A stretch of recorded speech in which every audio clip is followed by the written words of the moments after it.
Hello everyone and welcome. How are you guys doing?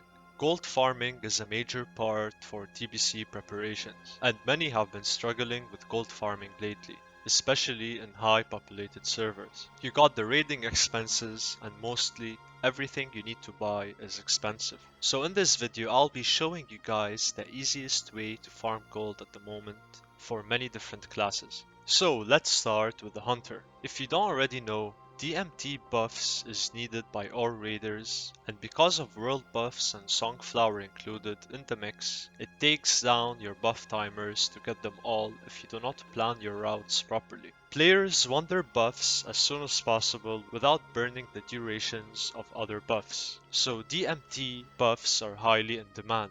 And the only class who can solo DMT is, of course, the Hunter. With that, you can sell the buffs and make a lot of gold. Now I'll go through the key points on how to properly clear DMT to make it super safe for your buyers without them having to get killed in the process by an eye, the scavengers, or the hounds. You don't want a player who's got all the buffs coming in DMT and dies by accident.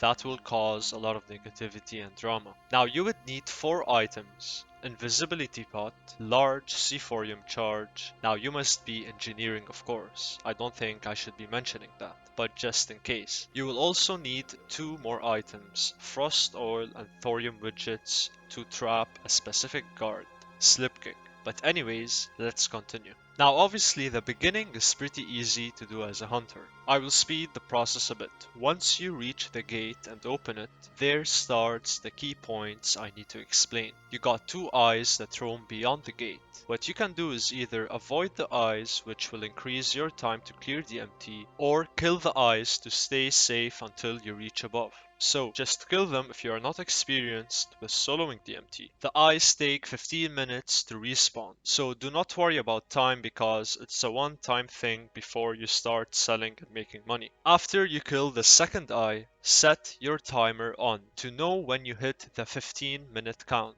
Go upstairs with the invisibility pot. After you open the second gate, continue the normal way until you start the king fight. Now, beware of the hound patrol. You want to keep them alive. The reason you want the hounds alive is if the king dies while the hounds are still alive, they will be non-aggressive and it will be safe. Now, when your time hits 15 minutes to wait for the eyes to respawn, you can begin the fight. Now of course you can start before the timer hits 15 minutes, but just to make it clear and not complicate things. You don't want to kill the king before the eyes respawn. Now after you are done killing the king, do not take the buff, because you've got other stuff to do before that. Go right to Captain Crumb and speak to him. Then you will have 4 reavers, 2 upstairs and 2 downstairs you will have to kill. Pull the reavers in front of the captain and kite them in the same area you killed King. Or you can just go around any pathway you see back there. After that, pull the 2 reavers downstairs. Don't worry about the eyes because, as I explained, killing King while the eyes are spawned will make them friendly. Also, when you are pulling the 2 reavers downstairs, watch out for slipkick. In case you do any mistake, you don't want to die. After you are done killing the reavers, take the king buff, open your tribute chest, loot whatever you want, go down, and then you will need to trap slipkick. There is a frost trap, probably you've seen it a million times and you know what I'm talking about.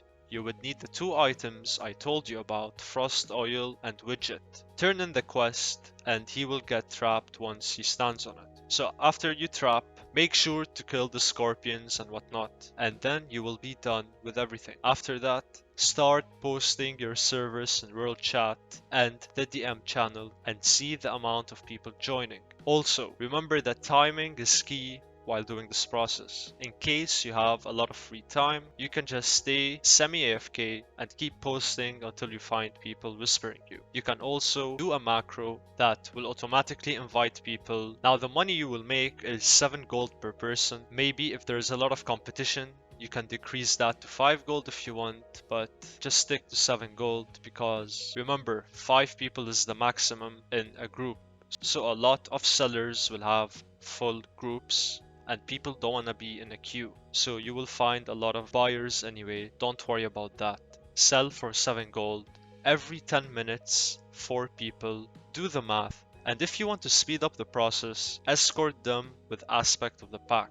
That is lots of gold to make. You can literally semi-AFK and make gold out of nothing. Now, the second way of farming is if you have a mage. There are many ways to make gold as a mage. First, you can sell dungeon boosts for good money. A lot of players are leveling alts and they are boosting their characters. If you are a fresh 60 mage with mediocre gear, you can boost them RFC to SM comfortably. Beyond that, you got Zul'Farrak, Maradon and Zul'Gurub. But you will need at least full tier 1 level of gear to do that comfortably. You can even tweak things up and form a group who want consistent boosts for an hour plus, so you don't waste time re-inviting new players every time someone leaves. That's a top gold maker as a mage. The third way is by any class, but you would need herbalism for this guide. What you will do is farm SM, graveyard, library, and armory for 2 specific herbs, Fade Leaf and Grave Moss, which are needed to make shadow oil for shadow protection potions. Very expensive. If you don't have alchemy, you can just sell the herbs. If you have alchemy on a character, then make them and sell for more gold.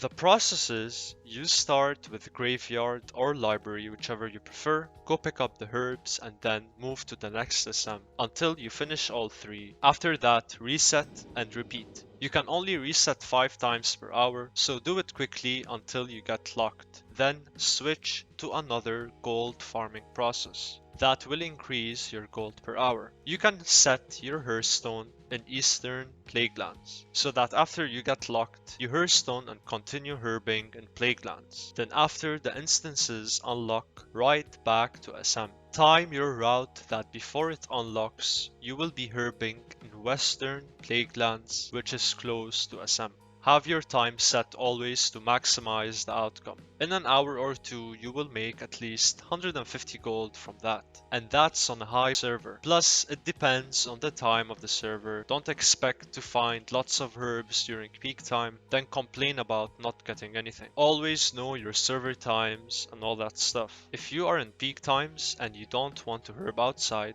you can do another thing which will lead us to the fourth way. So the fourth way is, instead of setting your Hearthstone in Plaguelands, set it in Arathi Highlands. There you will find a spot that have a lot of water elementals. You can farm elemental water for frost protection potions. Highly expensive as well. You will find people there, but most of the times it's empty. Those are all the easy ways to farm gold consistently. Not only they are good for gold farming, they are as well easy for anyone to do. So that is it for this video. I hope you guys enjoyed as always. Thank you so much for watching and I will see you next time. Take care and peace out.